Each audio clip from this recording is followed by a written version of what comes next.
বাংলাদেশের মানুষ নামাজ না পড়লেও যদি কেউ নবীকে কটূক্তি করে তার কলিজা ছিঁড়ে যায়, সে রাজপথে নেমে যায়। আমি বলবো যারা নবীকে কটূক্তি করে, নবীর নামে গালিগালাজ করে, এদের মৃত্যুদণ্ড, এই আইনটাও যেন বাংলাদেশের এই সংসদ থেকে পাশ করা হয়।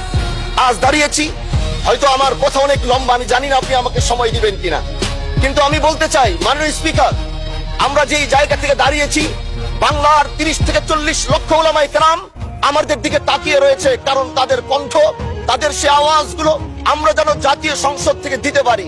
তার মধ্যে অন্যতম একটি হলো মা কানা মুহাম্মাদুন আবা আহাদিন মিন রিজালিকুম ওয়ালাকিন রাসূলুল্লাহি ওয়া খাতামান নাবিয়্যিন ওয়া কানা আল্লাহু বিকুল্লি শাইইন আলিমা। আপনি জানেন নবীর পরে আল্লাহ নবী হচ্ছে আমার ইমানের অংশ, আমার ইমানের পার্ট।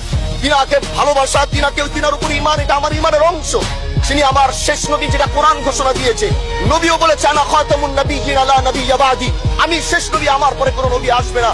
কিন্তু মাননীয় স্পিকার, দুঃখের সাথে বলতে হয়, বাংলাদেশের এরকম একটি পার্ট রয়েছে, যেই পার্টের এক অংশ মানুষ, তারা নবীকে অস্বীকার করে, তারা মুসলমান দাবি করে, এবং এই বিষয়ে অনেকের ধারণা আছে, তারা জানে। আমি মাননীয় প্রধানমন্ত্রীকে বলবো, আপনি বাংলাদেশে একটি ইতিহাস রচনা করে যাবেন। আপনার মাধ্যমে যদি এটা স্বীকৃতি পায়, যারা নবীকে অস্বীকার করে তারা কোনোদিন মুসলমান থাকতে পারে না, এটা আইনের মাধ্যমে, এটা বাংলাদেশের পার্লামেন্ট থেকে ঘোষণা হবে, সেটা আমরা চাই।